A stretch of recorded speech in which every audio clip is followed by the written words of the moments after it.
Saviez-vous que vous pouvez transformer l'ail ordinaire en un antibiotique naturel beaucoup plus puissant qui en plus n'irrite pas l'estomac et ne laisse pas de mauvaise haleine? Aujourd'hui, nous allons préparer le célèbre ail fermenté dans du miel. Si vous cherchez à renforcer réellement votre système immunitaire, à réduire l'inflammation chronique ou à améliorer votre santé intestinale, c'est la vidéo la plus importante que vous verrez aujourd'hui. Ce n'est pas seulement une recette, c'est de la biotechnologie maison. Nous allons voir comment la fermentation transforme les composés de l'ail afin que votre corps les absorbe à 100%. Passons aux choses concrètes. Pour comprendre pourquoi cela fonctionne, il faut parler un peu de chimie. L'ail cru est excellent, mais il a un problème. Il est volatile et irritant. Lorsque l'ail entre en contact avec le miel cru et commence à fermenter, la lysine, qui serait le composant antibiotique de l'ail, se transforme en composé beaucoup plus stable, comme par exemple la S-allylcystéine.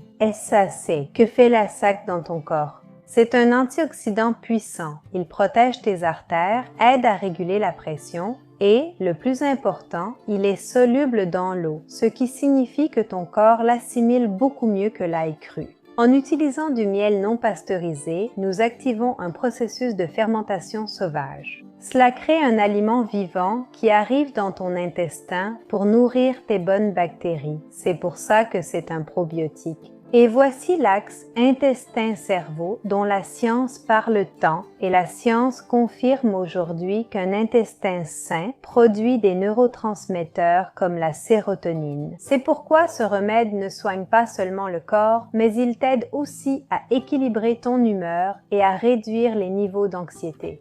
Même si la science le valide aujourd'hui, cela est utilisé depuis des milliers d'années en Inde. Dans les anciens textes médicaux anglo-saxons, on l'appelait une méthode de rajeunissement. Le problème de l'ail pour beaucoup, c'est sa chaleur et son acidité, pouvant causer des douleurs aux genoux, dont certains profitent alors. Le miel adoucit cette agressivité de l'ail.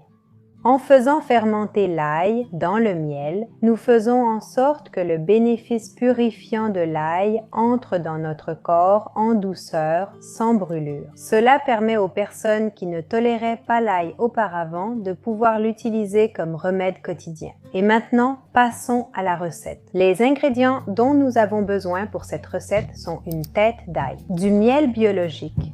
Le miel doit être biologique. Il ne doit pas s'agir du miel pasteurisé que l'on trouve au supermarché, parce que si elle était pasteurisée, ses enzymes seraient mortes et nous ne pourrions pas mener le processus de fermentation. Nous avons besoin de miel pur, celle qui se cristallise, celle-ci a plusieurs années dans notre garde-manger.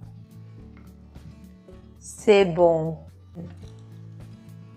Elle a une partie plus liquide, mais il y a beaucoup de cristaux parce qu'elle est spectaculaire. Celle-ci, nous l'achetons à un producteur de ranch. D'autre part, les gousses d'ail ne doivent pas être germées, il ne doit pas y avoir de petits germes, c'est la seule chose. Alors, nous allons éplucher toutes ces petites gousses d'ail. Et nous allons l'éplucher. Et l'autre chose dont nous aurons besoin, c'est d'un bocal propre, très propre, de confiture. Ça peut être un bocal de 200 ml ou de 150 ml, il doit être très propre, vraiment bien. Vous pouvez le nettoyer simplement avec de l'eau et du détergent, mais il doit absolument être hyper sec. Il ne doit pas y avoir la moindre goutte d'eau. Pour ne pas compliquer le processus de fermentation, nous allons le mettre de côté. Nous allons éplucher les gousses d'ail. Chacun le fait à sa manière, avec la technique qu'il préfère, comme il veut.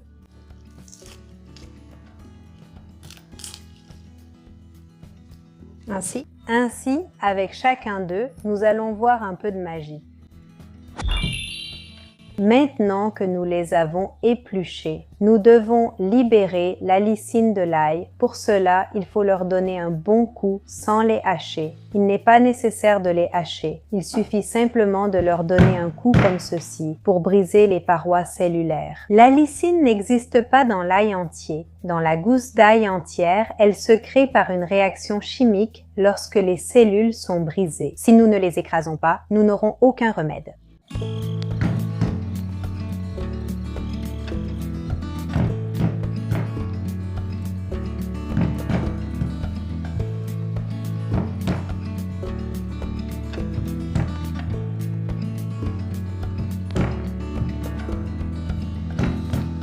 Nous laissons maintenant les gousses d'ail écrasées sur la planche environ 10 minutes. Cela permet à la réaction chimique de l'allicine de s'achever.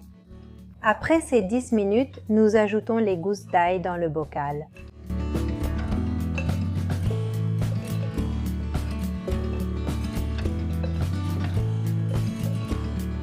Doucement, sans les tasser, et nous allons recouvrir le bocal de miel. Cette partie peut être un peu difficile si votre miel est un peu plus épais. Nous allons laisser 1 cm d'air libre avant le couvercle, car la fermentation produit du dioxyde de carbone et le contenu va se dilater. Si nous remplissons jusqu'en haut, ça va déborder. Voilà, on y va. Et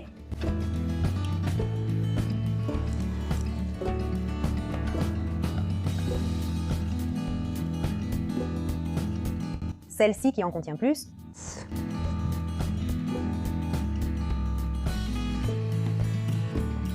Comme vous voyez, pas vraiment. Ça ne s'étale pas rapidement parce que c'est dense, mais ça va finir par atteindre tous les petits espaces. Il faut juste être patiente et attendre que le miel s'installe. On va la bouger un peu comme ça. Là, il y a des petites bulles d'air qui sortent parce que ça s'installe. Une autre chose qu'on peut faire avec ça, c'est utiliser une petite cuillère longue ou bien un bâtonnet en bois. On va la remuer un petit peu pour l'aider à atteindre tous les petits recoins et pour que l'air puisse sortir.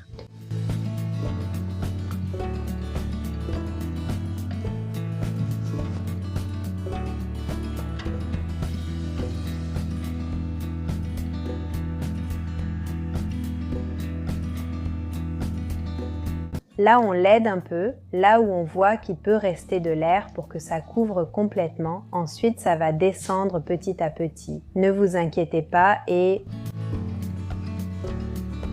là, on laisse ce centimètre libre ici. Donc, on va attendre un peu que le miel se stabilise bien. Pour le fermer, on le ferme bien. Et là, je vais tout vous expliquer, tout le reste qui est super important. Comment le conserver, comment en prendre soin, quelle est la dose. Allons-y. Et maintenant, fais bien attention à ces détails techniques parce que ce sont eux qui vont garantir que le remède soit efficace. Pendant les 2 premières semaines, le bocal va accumuler de la pression, c'est pourquoi tous les 2 jours, il faut ouvrir le couvercle du bocal pendant 2 secondes pour laisser échapper le gaz, puis le refermer tout de suite. Là, on voit toutes les petites bulles. Nous sommes au 3e jour et c'est à ce moment-là qu'il faut l'ouvrir. Et regardez comment ça bouge. Le gaz se libère et nous devons le faire tous les 2 ou 3 jours, parfois un peu plus. Grâce à l'espace laissé, nous avons plus de temps.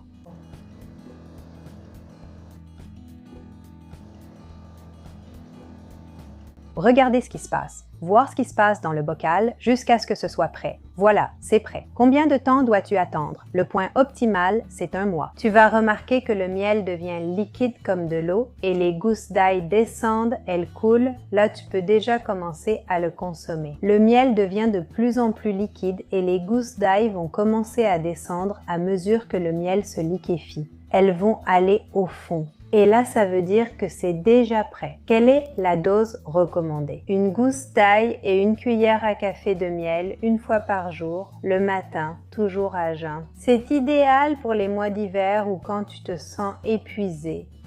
Pour le conserver, nous allons le garder dans un endroit sombre et sec, une fois que ce mois de repos est passé. Ce que nous pouvons faire, c'est le conserver au réfrigérateur. Par exemple, si nous vivons dans un endroit très chaud, nous pouvons le garder au réfrigérateur et il va durer des années. Il se conserve au réfrigérateur. Une fois que la fermentation se stabilise, une fois que nous voyons ce processus, que le miel devient liquide et que les petites gousses d'ail coulent. Sécurité. Si tu vois que lorsque tu ouvres le bocal, ça sent le pourri ou que tu vois de la moisissure noire ou verte à la surface, il faut le jeter. L'ail fermenté doit avoir une odeur d'ail douce et profonde.